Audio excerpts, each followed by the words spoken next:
নমস্কার। আজ আবার এসেছি শুটের কাজে। দেখতেই পাচ্ছেন এটা হচ্ছে বাঁকুড়ার দ্বারকেশ্বর নদী, আর দ্বারকেশ্বর নদীর তীরে এখন আমরা আছি। এসেছি কিন্তু শুটের কাজে। দেখছেন তো নদীতে তো সেরকম জল নেই, বাট শুটের কাজকর্মগুলো হয়েই যাবে। আর আমরা 4 জন মিলে এসেছি এখানে শুটের কাজে। তো চলুন আমার সঙ্গে নদীর দিকটায় যাওয়া যাক। বাবারে, এখানটা তো ঢুকে না যে সব।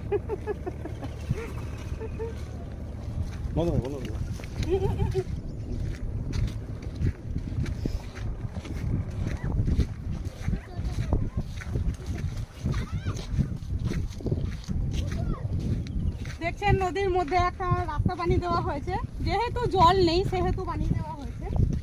আর এখন আমরা যাচ্ছি, দেখুন চারপাশটা কি সুন্দর বড় বড় গাছ হয়েছে।